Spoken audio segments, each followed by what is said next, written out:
accessibility talaga, yung unang bala. Talon, knowing the world beyond themselves. So JP, you like to answer? Ako? Ako, si Buba. Gay filter din yan. If you ask me my favorite gay country, Buba.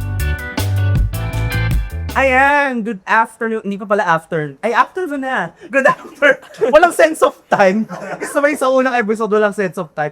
Good afternoon, everyone, our audience, our listeners. And this is our first episode of Kwentuhan sa Balay. And ang ating mga guests ay bigatin na pinakapitagal. Karespe-respeto. Dapat mo sanuduhan pag nakasalubong mo. But anyway, our guests for today are instructors from the Department of English, Foreign Languages and Linguistics. Palakpakan naman natin, Sir JP Sarcen, Ma'am Val, Sir Rafika. Palakpak kayo! Sabi, ganito pala ang live. Ganito pala, Wigan. Okay. Okay, welcome po, Sir and Ma'am, sa Kwentuhan sa Balay. Ang yung project namin is that yung ilapit yung mga diskurso na usually pinag-usapan lang natin sa symposium doon sa mas accessible na pamamaraan, and that is podcast. Yung concept naman ng Balay is yung organization kasi, PUP Literature, Arts and Culture Society, na hati po siya sa 4 na subcommittees. Tinatawag namin sa 4 na balay.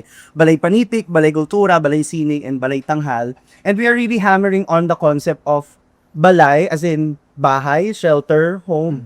And I think, yun, sa mga panahon na to, lalo na tinatanggalan ng possibility ng pagkakaras kultura sa academics. So, yung konsepto ng balay, sa mga susunod na episode, lalo nating i-develop. Anyway, as an introduction, sabi po, ang instruction po sa akin ng producers natin, ng episode ako ngayon, magbabaklaan lang tayo. Napakahirap gawin nun. Parang natin gagawin yun, hindi naman tayong yes. Straight as fuck kaya.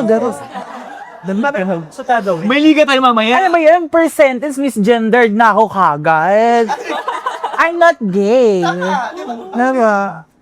Basketball na mamaya, di ba? May basketball tayo. Oo, basketball. Yeah. Tapos, tsaka, May liga kami mamaya. Bro, ano ba yan? pare, ano ba yan? My God. Bro. Ano pa doon ang lipstick pero napili mo ba? Anyway, so as an introduction, can you tell us po, ano yung courses ang tinuturo niyo sa DepEd? And medyo ano muna tayo, light. Anong courses ang usually tinuturo niyo sa DepEd? And siguro kung i-explain niyo siya, how do they interplay doon sa larger, broader field ng literary and cultural studies? Siguro mauuna na yung mas senior. So, pwede muna bumati sa mga kamag-anak sa Middle East. Para sa TV na ako. Ayan, so hindi charot na. So, hi, I'm JP. Ayan, so, they call me Sir Sarce. Sometimes they call me Mother. My pronouns are Ingday Sarah. Impeachment na dapat to. Ito na yun, no? Kasi walang tunay na pagpapalaya hanggat hindi natataob lahat ng mga corrupt na yan. Tama. Anyways, yan. I've been teaching for 10 years. Okay? So, since the start ng program, nasa co-ed pa ako na bago ako na-pirate ni Sir Rapi, ID. Ayan. I was teaching literary theory na talaga at the very beginning. Kami ni Ma'am mention tandem nun. And then, up until now, I'm still teaching theory. And then, special topics for medical humanities or health humanities. That's one of, what do you call this, significant elective from the program. And then, I'm teaching right now, para halos lahat ng new courses sa aking minibigay. Kasi, no, pero ayun, nagturo na ako ng literature and the sciences because yung field ko nga is medical humanities. And then literature and the social sciences. First time ko ituro ito ngayon. Pero I think na-offer na siya for like 2 or 3 years. And then, nag-handle din ako ng practicum ngayon. So, and then research. Of course, since I also I'm currently also the chief for research linkage section ng DUP. Ikaw, Ma'am Val. Hello, ayan. Okay. At alam mo, ang hindi ng paningin ko sa'yo. Kaya kita nakita na naging bading talaga. Go. Dali sa ano ba? Hello, ako si Val. I've been teaching since 2022. So, ano pa, medyo bata-bata pa, medyo bagets-bagets pa, but I'm learning. Graduate talaga ako ng Filipinalohiya. Pero kasi I do think kaya ako na pirate. Kaya ako na pirate din dito kasi yung kinukuha ko ngayon na MAI, Media Studies naman, Yes. and still. So yun, so mahilig ako sa mga usapang showbiz, kaya film, charot, more on film, ganyan. Ang mga tinuturo ko sa ABL-CSI, since last sem lang ako nag-start sa ABL-CS magturo, binigay sa akin ay Intro to Culture and Cultural Studies, also Literary and Cultural Studies na course. And then this sem binigyan ako ng Creative Industries and the Global Markets. Yan. And then also, binigyan ako ng Literary Theory na question mark. Bakit sa akin napunta? Pero Literary Theory 1, no? Ayan. So, yon. Pero ang pinaka malapit sa aking subject ay Creative Industries and the Global Market. I do think kasi it has affinity with my practice or hobby as a aspiring filmmaker, ganyan. I always use the word aspiring kasi isang film pa lang naman nagagawa ko din. Pero I'd love and I hope na ma-expand by further. No, ayan. John, and also I also served then here sa ating Sintang Paralan as chief for global partnership and linkages. Yun. Kaya nag-uusap kami madalas ni Sir JP sa mga may fun. Alalamin kayo. Sino mga Ba? Alam na. Off the record din po ba to? Off the record. Cut it. Lagot. Lagot ako ba? Walang pride month. Pag may nakarinig nung podcast, parang ang daming putol. Madami kasi ako ad-lib. Ayun. So, international ang mga ganap. Curious po ako bakit kayo nag-end up sa pagtuturo. Alam po si Sir JP, secondary education Yes. po yung tinatos. Yeah. Pero si Ma'am Val, why teaching? Okay. Kasi oh my God, ito na. So, kwento sa baul. Nung fourth year, di ba may practicum? Tas nag-OJT ako before sa Knowledge Channel. So, pag nag-graduate kayo, may parang graduating phase yun eh. Graduating phase. Tapos during that time, nag-work na ako sa Knowledge Channel na, na-absorb nila ako. Sa media ka na talaga. Media agad, ganon. Pero yung work nun, parang more on foundation work. Ganon. So, parang medyo may pagka-corpo siya, ganon. Tapos, since corpo siya, may classic routine, ganyan. May classic routine and all that. Tapos, ang funny pa kasi, yung pinaglilingkuran mo ay mga paaralan din.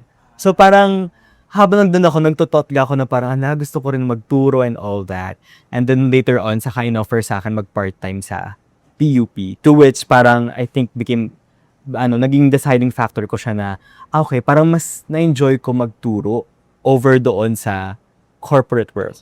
Kasi parang, I feel like the corporate world, although may routine din naman yung pagtuturo, may ibang pressure lang din siguro yung corporate world that doesn't grant me that enough. Saka iba yung politics kasi ng Yeah, sa corporate. Kaya doon ako nag-end up. Na parang napamahal talaga ako. Ganun. So, since nabuksan naman na yung baul, mas halukayin pa natin yung baul. Gore. Curious din po, why si Ma'am Val ay Filipinalohiya, right? And then si Sir JP major in English. So, English share naman ng pera. English na walang pera. So yun, curious na what was it like during your time and why study languages, English and then Filipinalohiya? Where did you find the affinity for the language of these linguistics, literature? Sir JB. Naniwala kasi ako sa AFAM. Sorry. Motivation. Ang magaling ako ng English. Kasi, nagpauto ko sa mga teachers ko sa English. Ay, ang galing mo na. Ganyan. Tsakan mo nga to. Hindi, ano ba? I believe, kasi when I was growing up, okay, I'm half Japanese, diba? It's not necessarily English kagad, pero meron akong, what do you call this? exposure na kagad sa language, pero Japanese siya, Nihongo. And then, parang a way to bridge that Filipino in me and Japanese is to learn also English. Kasi growing up, na-expose kasi English. Lagi akong pinagbabasa ng mama ko sa English. Tapos nagbabasa siya sa akin ng mga materials na galing sa Japan, ng mga Power Rangers, mga ganun, kasi yung mga Sanrio. Ang bongga. Oo, mga Hello Kitty. Bago matulog, makasalanan mo to. Lama ka ni Hongo. So, parang ako, na-amaze ako na someone can speak other language. So, wala naman kasing AB ni Hongo studies Here, dito, no? Unlike sa atin, merong minor nun. So, nag-English ako. And then, I was like thinking of going to Japan. Oh. Not for teaching, pero gusto kong maging Japayuki. No, pero yun, I wanted to teach in Japan. So, always, you need to learn English kasi Filipino teachers are known to be good at English, diba? And then, yun, kaya ako nagturo talaga ng English other than I love popular culture. I don't like novels, to be honest. I'm sorry that I made you read. Pero when Sir Rafi was my teacher, and another professor from College of Education, si Mong Juni, dun ko na-appreciate yung pagbasa ng nobela.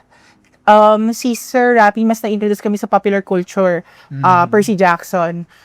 So, it's like a myth in the class kasi parang, hindi parang, pero developmental reading class namin siya. So, that's first time we were tasked to read yung first issue nung Percy Jackson. Tawag dito, yung The Lightning Thief. Pero may ibang thief na nandiyan sa Senado. Sa Senado lang na Senado lang ba? Madami sila dyan. Huwag yung iboboto. Anyways, going back. So, na-amaze ka ako like I've seen my classmates na nag-grow yung love nila sa reading kasi up until nung nag-graduating na kami, bumibili na talaga sila nung makakapal na novel nung Percy Jackson. So, nakita ko na may growth, hindi lang sa akin na ayoko talaga magbasa ng nobela kasi sabi ko, ba't walang picture? I'm so bored. Kasi mas una akong na-attach sa X-Men. Let's go. Storm. Ganon. So, bumibili na talaga ako ng mga comics ng X-Men noon. As in, I have collection na umaabot ng ganito ko taas. Bumibili din ako BCD cards. As in, addict sa X-Men. So, from there, popular culture, yung classes ko, education, and then yung growing up with language, I think, nag-triangulate sila sa thesis gano'n. So, doon nasolidify yung love ko for English. Yeah. Mambal, sa akin naman, kasi diba, ayun nga, Filipinalohiya yung akin pinagmulan. Kasi when I was figuring out what I want for college, ang gusto ko talaga ay mass media. Yun. Gusto ko talaga mag-production and all that, kahit yung paggawa ng pelikula. Pero, contrary kay Sir JP, ang aking unang love talaga ay mga nobela. I think ang entry point ko was Hunger Games.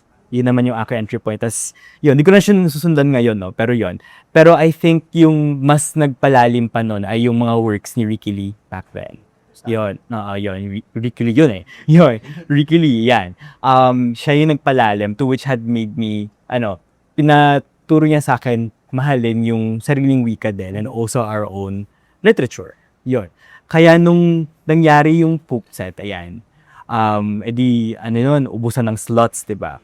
So, di ko na rin alam kung saan ako. Tapos nakita ko yung Filipino, sabi ko, okay, interesting. Kasi, yung pag-aaral naman ng wika, hindi lang siya wika lang. Pag-aaral din siya ng kultura, ng lipunan, and all that. Kaya parang, mas feeling ko mas magiging holistic yung growth ko as an individual if I knew about this. Ganyan.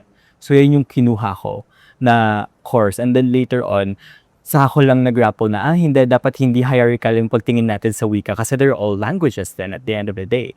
Kaya, ayun, natuto rin ako ibang wika din, English na try ko pa rin siya hasain. Even yung Japanese, pinasok ko din siya back then.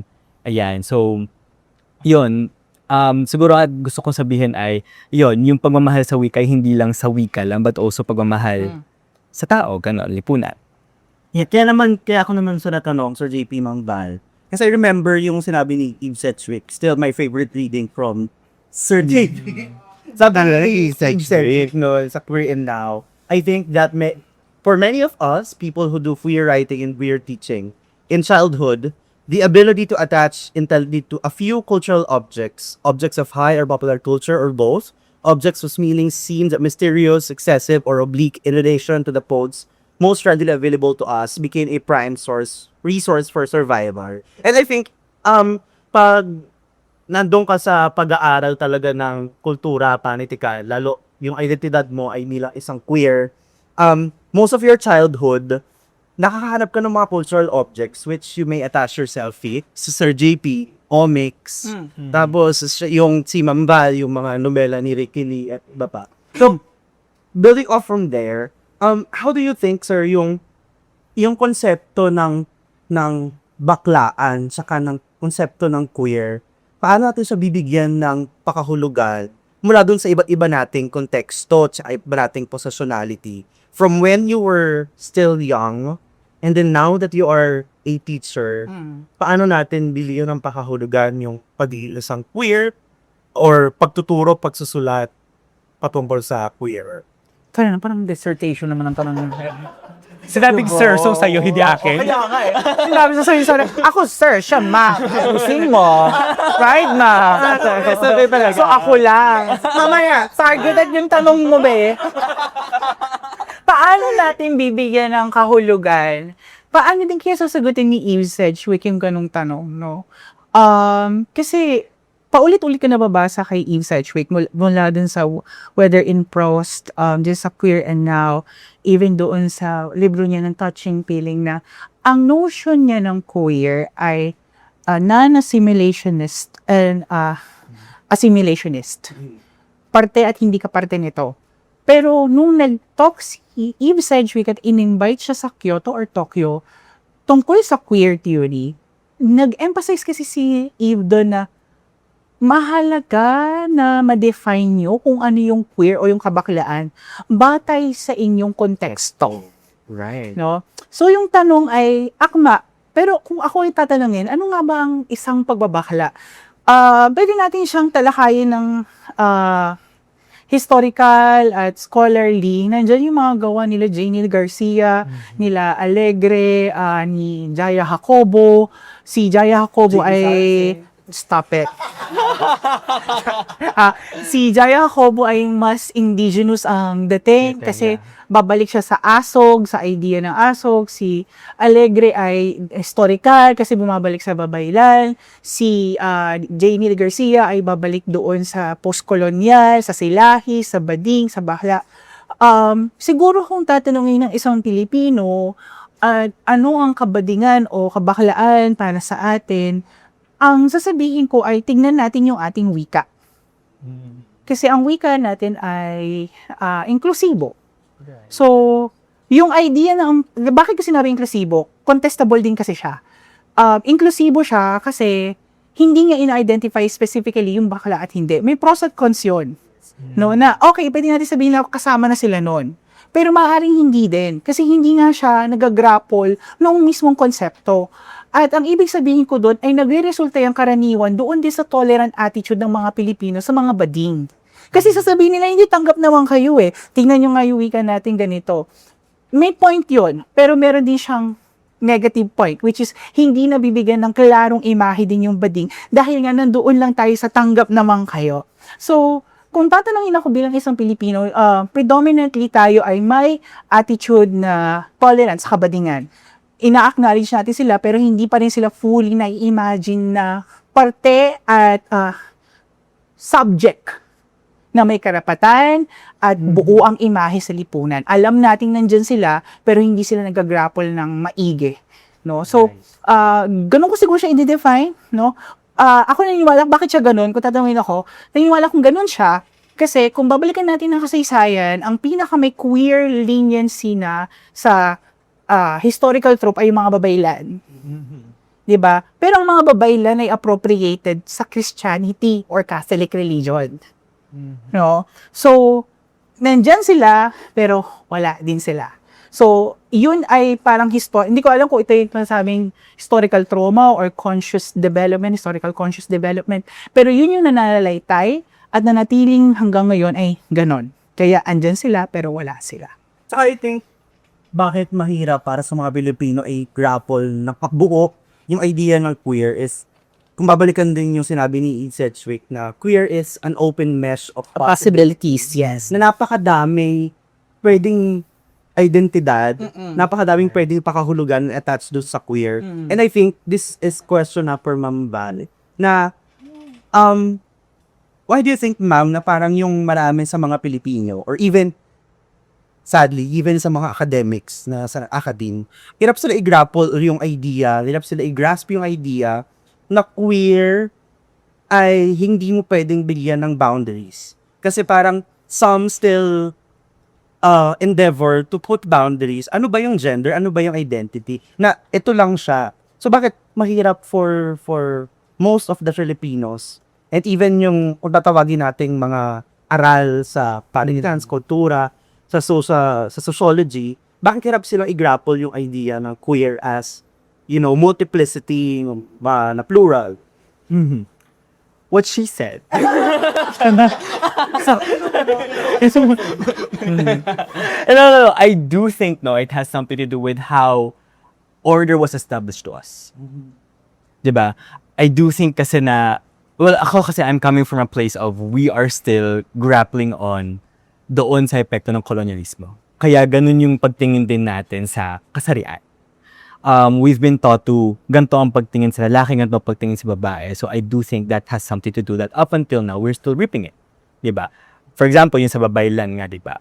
Yung babaylan, yun nga yung pinakamagandang discussion on how gender is really fluid in our society back then, no? Pero ano bang ginawa sa mga babaylan, diba? Sinunog sila. In any anecdote of them, I see, you know. And I do think that that contributes or para siyang aligned with our history right now, no? That everything that is out of order ay pilit nating binubura, pilit nating normalize, diba? Yun. It has something to do with that kasi at given the fact that yung kolonisasyon, no, napakatagal niya sa atin. Kaya parang naging trauma na rin natin siya. And again, this is established to us as the order. 'Di ba? Ito yung tinuro sa atin sa paaralan, ito yung tinuro sa atin sa mga bahay. Ganyan. Kaya medyo mahirap siya mahabang pakikibaka siya, no, because of that. Kasi it's deeply ingrained in our culture, in our history. Ganon. Yun, I think that's how I see it. May nabanggit si Sir JT kanina about drawing from our own possessionality and culture. Na-mention din yun ni Ma'am Bel sa isa naming discussion na kung pipili tayo ng research topic, we must look at and go back to sarili nating possessionality. Siguro asking for a personal perspective naman, how do I phrase this? Parang kayo po sa inyong experience, kasi na-establish natin na yung heteronormativity, yun yung order, yun yung predominant order sa society natin. Paano niyo po naalpasan yung idea na yun? And now, you are freer to express your identity. And then, na tumatawid din doon sa academic endeavors ninyo, sa research ninyo. Kasi, both of you do queer studies, queer research. And I think, and I'm asking this because isa yun sa mga struggles ko personally na even though natagal ko ng, na mas naunawaan, mas sinubukan ko unawaan yung pagkakakilanlan ko, meron pa ring struggles to accept it freely and act on it, lalo dun sa academic endeavors. Kasi merong mga, well, given mawala talaga yung forces that can live. Pero sa inyo pang experience, how are you able to surmount yung mga ganong hurdles and now how you're living? Ako naman, sister. Okay, this first naman ngayon. Akin naman, no, I feel like kaya ko siya nalagpasan kasi ang pagtingin ko kasi sa queer intersectional. Hindi lang siya nag-iisang topic lang. Yung pagiging queer ay hindi lang siya pagiging queer lamang. So, even yung struggle ko as a queer teacher, nagtumatawid din siya, no? Yung struggle ko as a queer trans woman, ganun, di ba? Umaano rin siya, queer filmmaker, lahat. So, any facets ng aking pagkabuhay ay nandoon lagi yung struggle ng pagiging queer. Kaya, nakapaloob siya doon.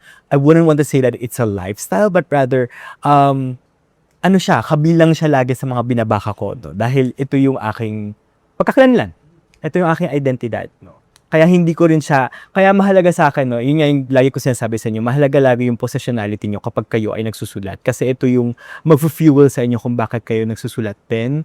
Ito yung mag-fuel sa inyo sa, ano rin ba yung lawak ng gusto kong malaman about sa ating mga pinaglalaban, sa aking sarili din, no? Yun. Siguro ako, first of all, I'm a Capricorn. Yeah. Earth sign. Yes, Oh my God. So, diba? Pisces ako. Matchy-matchy. Ganito. Ano ba? As a sign ruled by Saturn, I'm very skeptical. I'm also kind of skeptical with the question. I'm asking myself, are there any wins or gains from being queer that I have already experienced?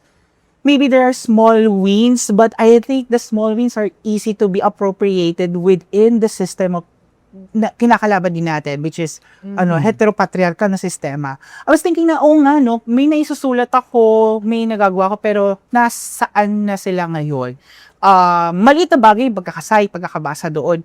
Pero yung mas lalim at bigat nun na sana ay nababaka at nababago yung sistema, parang hindi ko pa din siya nakikita nangyayari. At kung mangyayari yon, dun ko siguro maramdaman na, oo nga na, itatawid ko na. Ang queer culture kasi ay napakadaling i-appropriate sa gahong na sistema. Hegemonic system. Isa akong company. Okay, Pride Month ngayon. Yes. Capitalism again. Yes, diba? Pinkwashing. Oh, lahat lang yan ng rainbow yan. Pero pag nanghihingi na halimbawa ng sponsor or ng support para sa paglabi ng Soji Bill, tahimik Nasaan yung kayo? mga yan. Mga Right? nasinado. So, yung ganong modus operandi ng mga kapitalista ay hindi naiiba sa mga pamantasan. Kailangan nyo ang bading, bakit? Diversity hire. Nasa Diba? Point sa SDG, diversity. Hanggat hindi nakakatulong ang touring garing sa pagbabago ng lipunan, ang pagiging bakla ay nababaliwala. Ang daming bading sa pamantasan. Ang daming nag-iisip na bading. Ang daming nagsusulat ng bading. Pero kung gusto talaga natin ng tunay na pagtawid tungo sa mas mapagpalayang lipunan, yung kabadingan ay nakaangkla sa pagbabago ng sistema. At yung sistema na yun ay yung pagbabaka sa mga dekada-dekada ng binuo ng heteropatriarkal na sistemang polisiya, batas, at sistema. So, struggle pa rin, to be honest.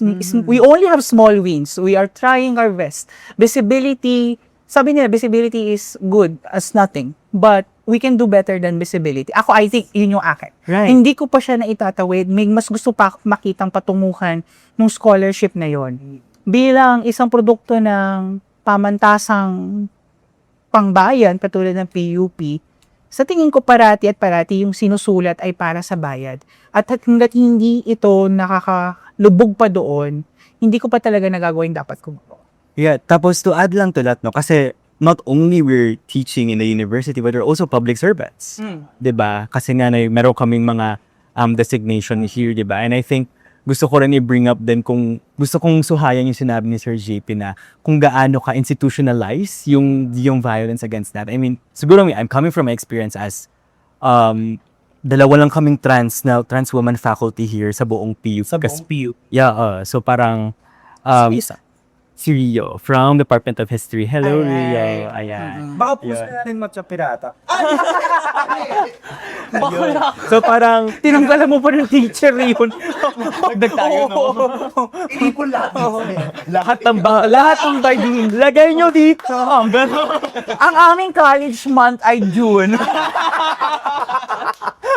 Although, as far as I know, kami yung dalawa, no? Pero baka may mga iba pa na hindi namin alam. Yon, natutuwa ako kasi parang isa yung parang may visibility kami, pero at the same time patuloy pa rin naming nilalakad yung okay, Rio, naka-experience ka rin ba ng CR dito sa atin, yung ganyan. Yun yung pinaka-common na inisip namin. Yung mga pangalan namin sa SIS, Diyos ko. Di ba? Nandun pa rin siya, no? Nandun pa rin yung napaka-brusko. Resolution na wala ba? Na parang pag-promise. Ano siguro, Ano pa siya? Dinalabi pa din siya. Oo, kasi nag-usapan pa yung yan. mga mismo nagtuturo ng humanidad. Karapatan po nilang matawag sa pangalang gusto nila dahil buhay po nila yon. Yes. And then on that point, 'di ba? Parang sobrang dali sa mga tao. Si Charmaine, yung Diba? 'di ba? Sobrang dali para sa Insert Charmaine. mga atin sa atin na i-embody yung idea na yung prutas gusto niya maging si Charmaine. Pero pag tao na, yung gustong pumili ng sarili niyang pangalan. Felt like an attack. Diba? Anyway. Anyway yun. Kaya I do hope, no, although yun nga, mahirap siya bakahin. Natapos na siya. Ayun nga, patuloy pa rin siya binabaka sa loob. I think one of the small victories that we have right now, ay pinag-uusapan pa din yung, for example, yung graduation, yung paggamit ng Lib names. live name, no, sa Yeah. mga ating mga trans na graduates ngayon, di ba? I think maganda na pag-uusapan siya. At the same time, also from our end, ay maganda rin na nandito kami sa loob din to facilitate what we can do, no, to bring change, no, hopefully, di ba? Especially for our trans sisters and trans brothers. Yo. Okay. Wala sa mas serious na tanong. Di ba pala serious yung kanina? Pa yung serious, my God. Mas serious yung kanina. Pero, naalala ko yung clip sa Senate. Yes, Senate. Na si Senator Risa was answering the question from, I think it was from then Senate President Tito Soto. Pero I forgot anong Congress yun. Tinatanong ni Senate President Tito Soto na, bakit ba kailangan madaming letra yung LGBTQ? Hindi ba pwedeng homo sapiens na lang daw? So, tumutural kasi yun yung usapin ngayon sa paggamit din ng wika. Doon sa paggamit natin ng yung identidad, makikita natin yun yung intersection ng wika, identity, gender. So, on that point, ano po ang pwede nyong i-share with siguro sa mga mag-aaral ng DepEd na pinag-aaralan yung wika at phonetic tribe?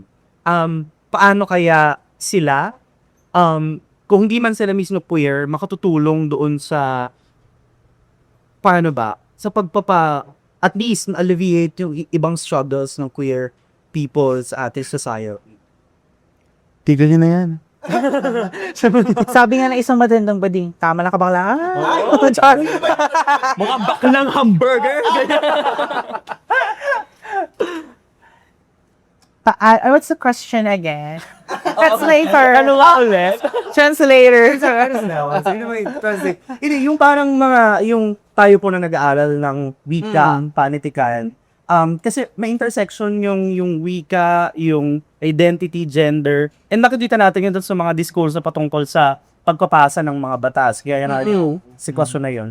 Paano siguro yung tayo na mga nag-aaral ng wika at panitikan, mas makaka-contribute doon sa positive change na sa pag-unawa sa mga queer.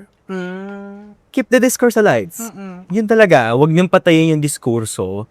Tapos, I do think na tayo, no, meron tayong responsibility na maging malay talaga sa kasarian, lagi, no. Siguro from where I come from, no, sobrang ironic sa akin lagi, kung yung MMFF, yung merong Gender Sensitivity Award. Kasi I feel like, hindi ba dapat gender sensitive tayo to begin with? So in that sense, in appropriating that with the question, I do think tayo rin as from the academe, hindi ba dapat maging sensitive din tayo sa ating mga kasarian? Kasi, again, bahagi siya ng identidad. Your. So ako siguro unang-una, Senri, sa grabe, tingin ko pasensya mo. Diba? Diba? Ma-agit ka na, tapos siya, no, Mr. Chair, kaya nga natin to sinasabi. Diba? Ganun siya. My God, No, pengi mother. po akong pasensya. No? Pero ano ba? Paano nga ba? Ano bang pwede natin sabihin sa kanila? Yung diskurso kasi, ano ba? Dito. Tandaan nyo, yung programa nyo ay kaakibat lagi ang humanities. Magpakatao kayo. Yun lang. At kaakibat na pagiging magpakatao ay i-recognize nyo na tao yung mga kasama nyo. Ang wika, kasi di ba, sinasabi yan sa English language studies, language articulates the world. So, if nagkakaroon tayo ng hindi pagkilala sa isang tao at nawawala siya sa, kumbaga, para kang may alphabet dyan, tapos wala yung letter B.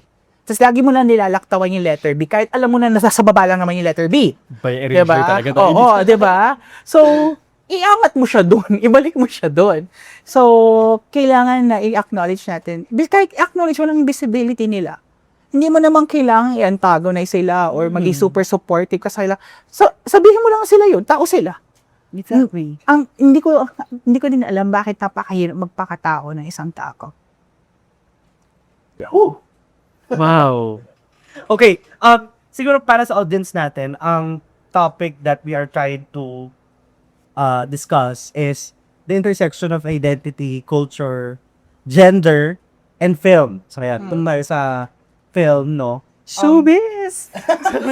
Excited yung mga gusto ng showbiz. So, building off dun sa idea ng language and identity and humanities, siguro lighter question naman tayo.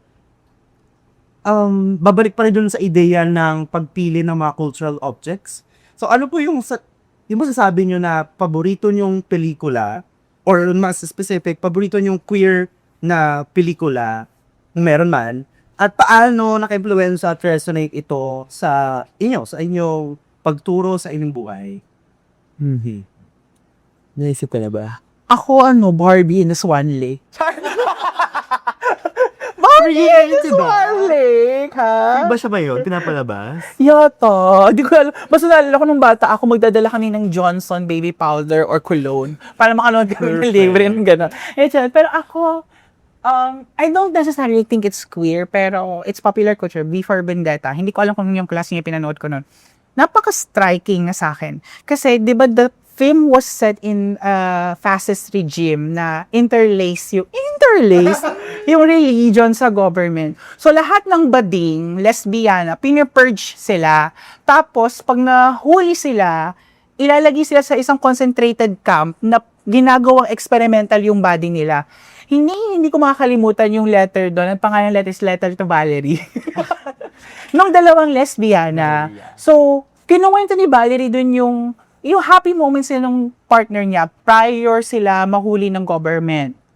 Tapos, dahil nga hinuhuli sila, at nakakulong na sila noon, sinulat niya yung love letter na yon para kung sino man ang makakabasa nung sulat na yon. Yung sulat na yon ay isang maliit na pirasong papel na nirolyo niya at nilagay niya sa toilet.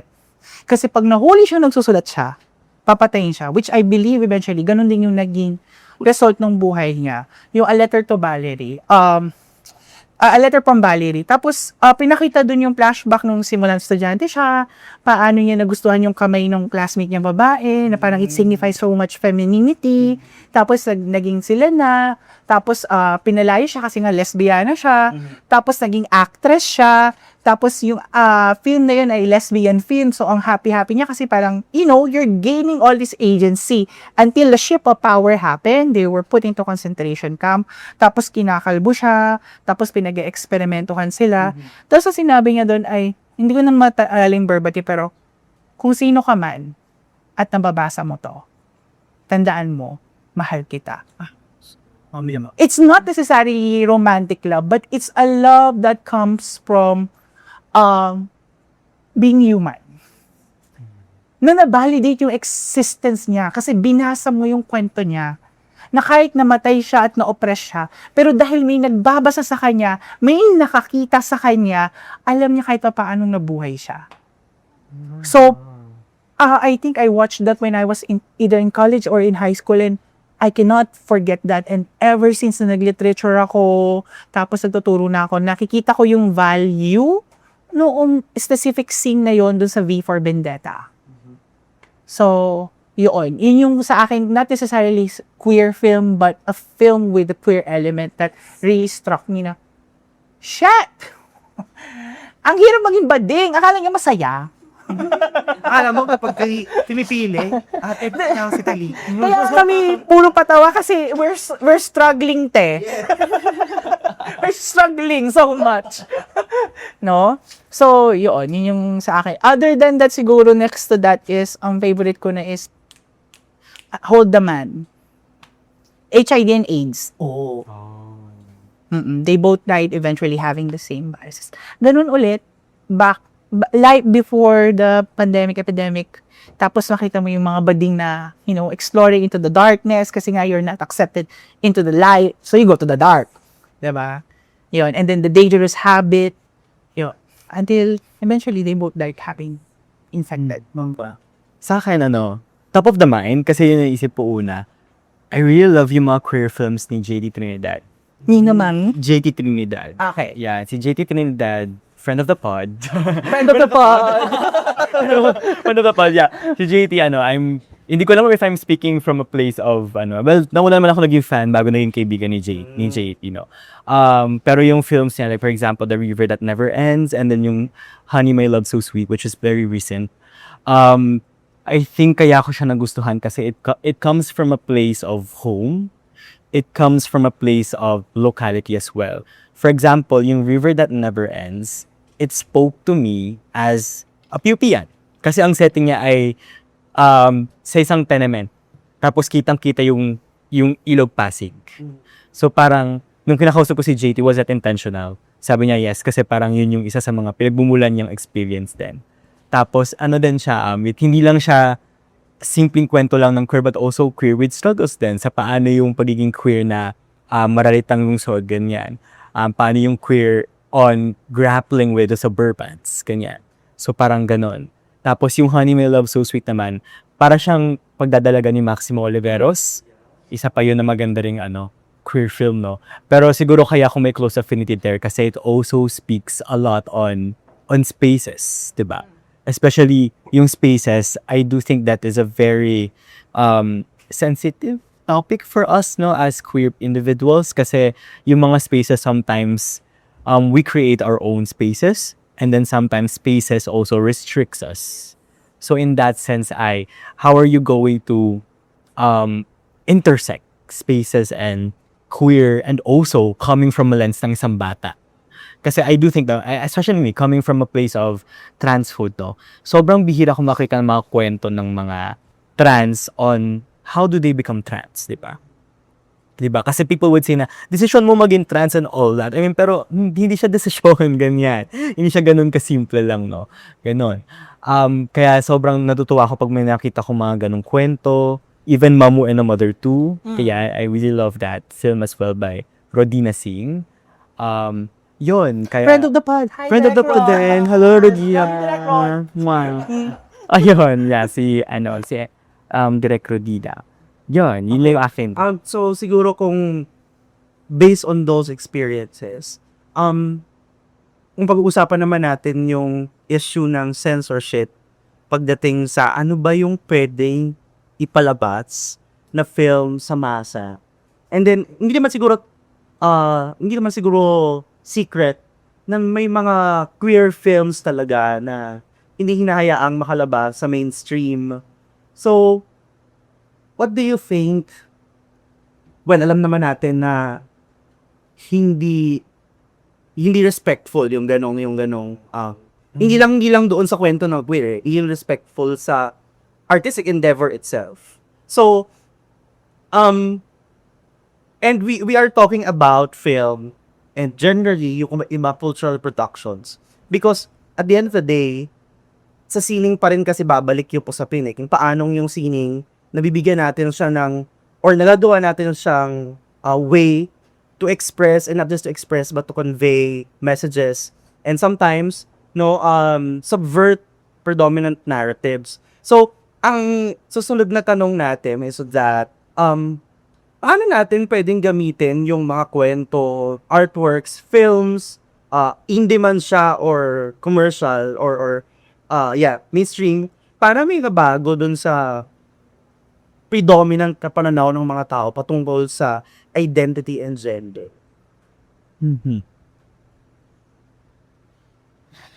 Napaisip din ako, okay. Kamay sa ilalim ng baga. No, I think kasi since nasa usapan tayo ng censorship, I think first of these has to, yung mga gantong mga likha, no? Hindi lang pelikula, even yung iba't ibang uri ng likha na may kaugnayan sa kasarian ay dapat pa una siya maging accessible. Yun talaga yung una, no? Kasi, ako din, parang bilang artist, diba? Would you rather have your work collect cobwebs on your PC rather than, panood siya ng mga tao, diba? Mapanood, mabasa siya, no? So, I do think yun yung unang balakid na kailangan nating lampasan, no? Maging accessible ito, no? Although I do understand na, yun nga, may mga industriya kasi, ganito usapin na kaya ganito ganyan. Pero, I do think na it's also a challenge for the industry na kailangan sumugal sila sa gantong kwento.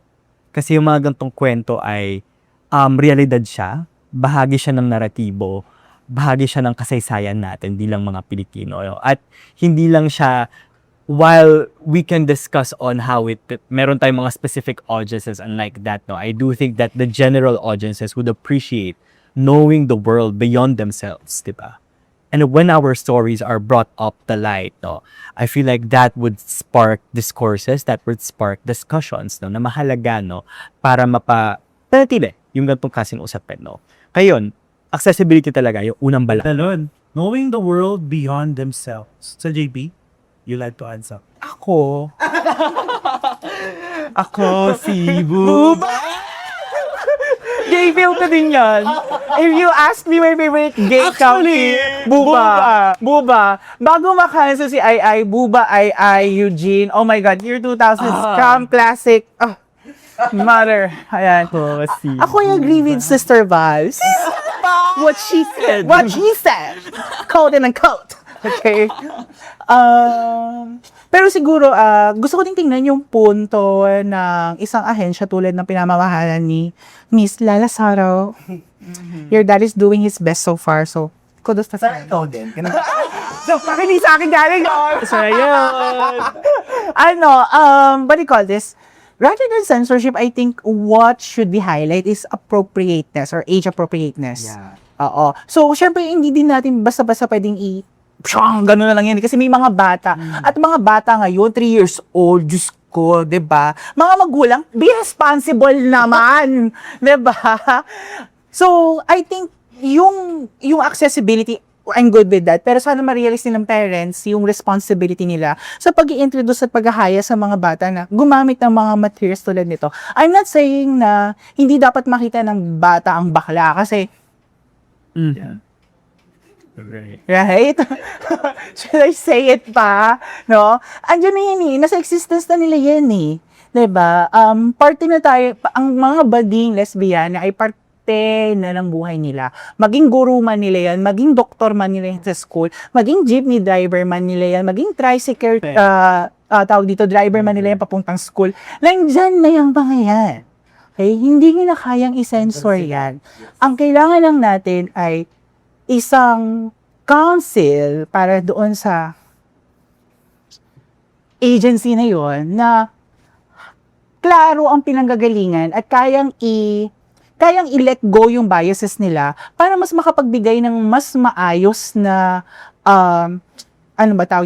solusyon, no, sa mga pelikula. Hindi censorship, kung hindi, eto lang ang pwedeng manood dyan, pwedeng manood dyan, or baka pwedeng yung tanggalin to kasi baka hindi to appropriate do sa target yung audience. Yung critical na mag-aabiso sa mga creatives. Kasi kung di ako nagkakamali, sister, may batas din ata na we cannot just simply put something out. So, ang task nila dapat ay protectionan yung audience at yung mga manlilikha, hindi yung mga personal biases nila.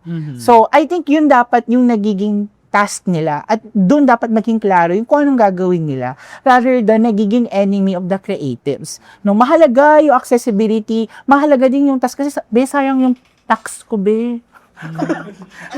Diba? Gawin niyo naman na maayos yung trabaho niyo. So, ako yung bata, hindi pwede manood. Ako pwede akong manood. Let me. Diba? Diba? Oh, right? O, yun. Tapos, paano pa nga ba? Other than the accessibility. Kasi nakakalungkot na may pagbawas ng GE. Right. Miss opportunity yan eh. Miss opportunity yung GE na ma-integrate yung mga pagtuturo ng mga guro di ba, ng humanidades kung paano ina-navigate ng mga batang nag-aaral na sa kolehiyo o hindi man lang sa kolehiyo, na sa senior high. Yung yung tama, 'di ba, na panonood, 'di ba, at pag-appreciate ng mga cultural artifacts na to, whether that's panitikan or film. Pero syempre, mas gusto niyong magtanggal ng subjects. Magbago ng curriculum. Diba? So, yun. So, I felt that it's a missed opportunity na sana pwede ding ma-utilize education as a means of teaching the society itself, the people of the society, to become a citizen which knows how to act properly. Right. Yes. Parang may ongoing debate siya actually sa USA, no? Yung paano na-regulate yung LGBT. Sister! Grabe ang mga Mga debate. library science people doon, yung mga librarian, they're being attacked by parents for just having children's literature na may queer theme material, like, binili nyo? Charot. Dinonate niyo yung libro. Diba? Mag-drag show ka lang sa isang library sa US, pwede ka ng kasuhan. Mami, Shakespeare pa lang may drag queen na. Ano na? And I think, yung akala kasi nung karamihan, yung queer ay bibigyan ng special treatment. Whereas sabi nga ni Sir JB, kung tinuturuan natin yung mga bata paano mag-appreciate ng cultural artifacts patungkol sa humanidades, hindi lang naman yung queer ang mabibigyan ng benefit dun eh. Yes. Napakaraming aspeto ng buhay at lipunan yung mabibigyan ng benefit if yung curriculum natin at yung edukasyon natin ay nakituro dun sa mga bata paano mas maging tao, paano magpakatao. So, we're hearing the last questions of this. Ay, bakit? Chara, hindi. Pero, kung babalik mo tayo doon sa film, no? And then, ang isa palaging issue is yung portrayal ng queer characters. Dapat ba nating bigyan ng definasyon or mayroon ba dapat definasyon ano yung tamang portrayal or genuine portrayal ng queer characters and experiences? Parang yun yung palaging debates ng liberals dun sa online community. Ito ba yung makatotohanan ba yung pinoportray ng mga Katotohanan ba or realistic ba or ito ba talaga yung kwento ng queers na nakakita sa pelikula or sa mga palabas? Pwede ba nating bigyan ng pakahulugan ano yung tamang queer portrayal? Ikaw ba or ako? Ikaw muna, sino mo? Ikaw muna. Sige, go. Dito, yung teacher ko sa Ateneo ng Development of Fiction, hi Sir DM. Nasa Siliman siya ngayon. Ayan. Ang definition niya, or ang definition na natutunan niya din mula sa, nauna niya pang mga guro, like sila Ma'am Edna sa Pantaman Lapas ng fiction is, it challenge our notion of reality. Kaya siya fiction eh. Diba? Hindi ko din gusto yung tulog na parang nampupulis tayo ng creatives. Kasi ano pa pinagkaiba natin kay... Right? No. Pero at the same time, I think it begs the question of what kind of genre is this? Kasi kung realist fiction yan, historical fiction yan, like Post, di ba? May kahingian ng gaano din katotoo o nalalapit doon sa totoong danas ng mga taong iyon, lalo na kung community yan, marginalized community yan, yung portrayal. Mahalaga yun doon.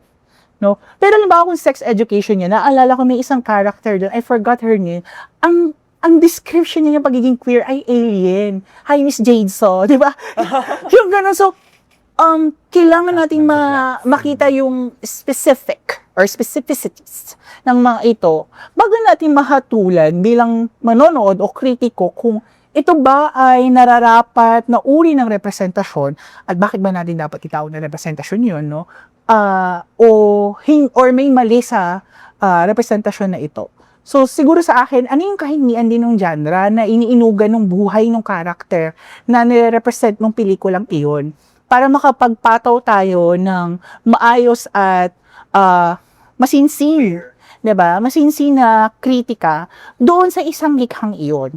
Pero kung hindi mo naman unang-una, hindi mo na pinanood, nakita mo lang yung yung poster, diba? Naiinis ka lang doon sa tao, tapos binash mo na, I think that's unfair. Gaano man katrash yung material, to give a just and ethical response unto it, we have to bear watching it. Yung Made in Malacanang, my God! It's a punishment. But, you want to respond properly. So you're going to sit there kahit busit na busit ka na. 'Di ba?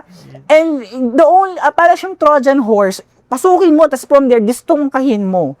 Hanggat di mo siya napapasok ng kaloob-looban niya, hindi mo makikita yung digestive system niya. Yung mahatak palabas yung bitukan niyang pag gano'n, kahit galit ka na. To effectively, if you want to critique it effectively, pumaloob ka para makalabas ka. Pumaloob ka. Para makalabas ka. Pumaloob. Para labas.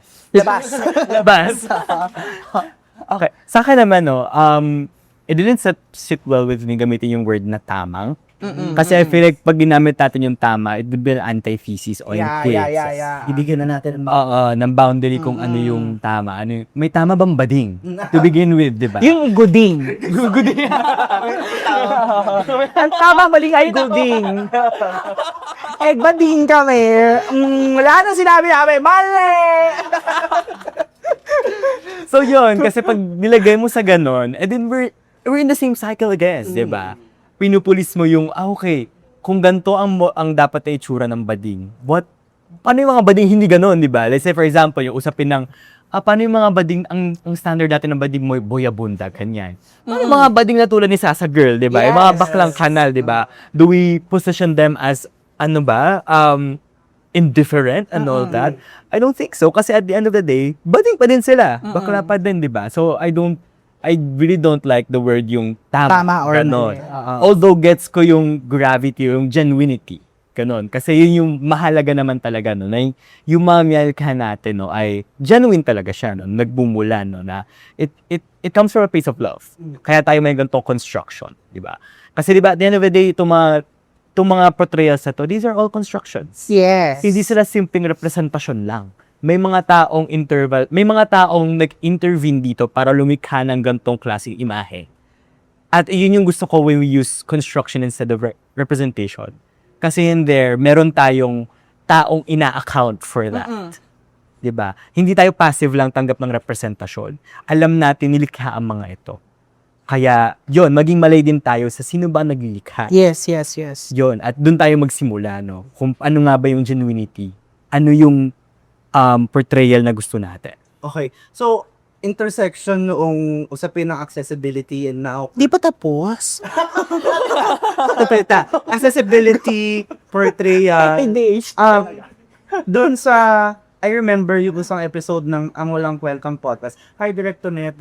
Friend of the pod? Ako na po itong podcast. Episode nila where they guest Meme Vice. Ang nakwento doon ni Meme Vice, isa sa hindi naman struggle, pero isa sa mga natatanggap nilang parang critic tuwing MMFF is that bakit daw yung mga pelikula niya mas maraming sinihan kung saan naipapalabas yun. Whereas yung mga ibang pelikula na entry sa MMFF, konti lang. Parang ang narinig kong binanggit, ang naalala kong binanggit niya is that, di kayo na yung sining, kami na yung makamasa, basta nagkakaunawaan kami ng masa. And yung mga films I think, yung mga films ni Meme Vice, often critic for being too generic, yung mababaw lang yung portrayal sa mga bading, sa kwento ng bading. And then, nabanggit din niya na noong una daw, nung partnership nila ni Direk Cuen de Lamas, mostly yung mga films nila, wala naman talagang aral na gustong iparating. Gusto lang magpatawa at gusto din ipakita na yung bading, kahit bading siya, nananalo siya. Whereas, ngayon daw, since sinahanapan na siya ng mga tao ng aral, sinusubukan nilang mag-inject ng aral sa pelikula nila. So, going back doon sa idea na pinupulis sila dahil mas marami silang natatanggap na parang slot sa cinema. Do you think yung mga ganong pelikula na generic or malapit sa masa at hindi makasining, dapat ba tayo maglagay din ng ganong distinction pagdating sa film, number one, and number two, pagdating naman sa pagkukwento ng mga, kwento ng mga bakla, kwento ng mga badi. Ikaw ang film sister. Ang alam kong salita nga eh, sis. I pass the baton. I do think, no, we also have to understand bakit may distinction in the first place. Kasi it's, ano rin yun eh, usapin kasi talaga siya ng resources din eh. Usapin ng accessibility. Yes, accessibility. Kaya merong mainstream, may independent and all that. So I think, meron siyang ganung klaseng merit na kailangan nating tanggapin. No, kaya may mga ganung distinction. Pero at the end of it, though, I do think that these are still stories. May gusto pa rin silang sabihin. Kesyo commercial pa yan, independent, experimental and all that. May gusto silang sabihin. At yun yung mahalaga kung bakit natin ina-advocate na yung accessibility mapanood lahat, no? Kasi kesyo independent, commercial, or kung anumang kemerut ba yan, yun yung laging panghahawakan natin yung kwento, yung gusto nila check. Yan. Going back doon, for example, kay Vice Ganda, di ba? Ako nga, hindi ko nga siya tinitignan na mababaw lang eh. Actually. Oo. Ako parang kahit yung Private Benjamin, we can go all and all about how it tries to subvert yung patriarchy na meron sa isang male-dominated field even at pagsusundalo, di ba? I mean, I'd argue that Private Benjamin meron siyang pagka-action din, and action as a genre is very male-dominated, di ba? Kaya hindi siya ganun kababaw lang, no? It matters on how you see this, di ba? Paano ba tinitignan yung gantong pelikula kahit commercial siya, ganyan? Is it really that crappy? Meron ba siyang gustong sabihin na hindi maalam ng iba? Diba? Kasi again, going back, positionality, meron tayong ibang pagtingin sa mga pelikulang ito that really comes from our experience then. Ako, una siguro, ba't kasi ang mahal ang pelikula? To begin with. Diba? Sige, gawin yung tig 50 pesos lang yan kung di lahat yan mapanood ng Pilipino. Sino ba na-call out natin? Di yung mga kapitalista. Second, pagod na kasi po yung mga Pilipino. So, gusto na lang nilang tumawa at the end of the day. Nagagets niyo ako doon, diba? Ikaw ba naman magtrabaho ka ng 24/7? Tapos gusto mo pang umiyak sa cinema, minsan doon may nakayak siyang pelikula. I love that. Okay. Pero, I mean, psychologically thinking about it, right? Parang, kahit sino, gusto nila magpahinga pag manonood ng pelikula. Parang, ayoko na magpaka-critical kasi pagod na ako sa buhay. Diba? So, they would choose that. Second, hello, Ma'am Sol. Ayan. Ayan na naman tayo sa mababang pagtingin sa kulturang popular eh. Yes. Diba? Kung gusto nyo na mas ma-appreciate pa ng mga Pilipino, yung iba pang uri ng pelikula, alam ko, gusto din yan ng Pilipino kasi, di ba, Filipinos like to watch. However, did you ever think about it na ano yung sistema sa lipunang ito, yung umaagapay sa mga Pilipino para ma-appreciate nila yung iba't ibang uri ng pelikula? Pero kung wala kasi yung ladder na yun natutuntungan dahil nga patuloy yung binabawasan, diba? Wala na tayong ma-expect sa atin. Ironically though, we have City of Film in QC. Right? But I think it's also because history yan eh. Diba? Ang tagal na nandiyan yung Sampaguita, tama ba ako yung Sampaguita, ang ABS, nandiyan na RPN, no? Kaya I think nakuha din nila yun. Going back to the point of humor is very powerful. Right. Kasi it's like a thief in the night. Hindi mo alam, natututo ka na ng something while you're laughing at hindi mo ina-expect na may matututunan ka from watching it. At ganun siguro yung subconsciously or unconscious na hindi alam nito mga creators na gumagawa ng humor, no?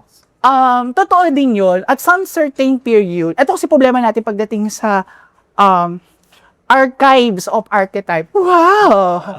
No, there is a certain period kasi na lagi talagang comedic relief lang ang bading. Yes. Pero syempre, kung ngayon ko titingnan yon, magagalit ako. Kasi ang konteksto ko ngayon nilalabi natin yung visibility, empowerment, rights and all. Pero teka lang, hold your horses. Nung panahon nila, ano yung accessibility, ano yung agency ng mga bading? Baka instead na magalit ka kung bakit kung na ganyan yung portrayal ng mga bading na comedic relief, tanungin mo, bakit nga ba ganun? Kasi ito yung reality nila nun. Kaya ganyan. You would feel some type of way, but I don't think you should condemn humor and queerness.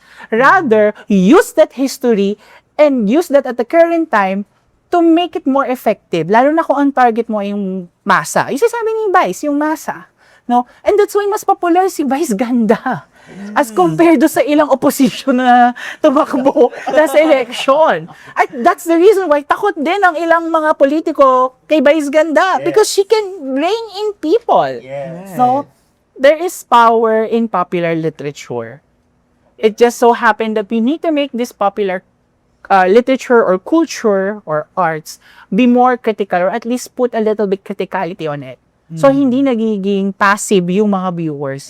No? And nakakatanggap sila ng something critical unto it then. So, yun mo. And on that note, any final words for our listeners, our audience, para sa naging discussion natin here? And bago pala nila ibigay yung kanilang final words, no, I would like to thank, siyempre, Sir JP Numbal Palata.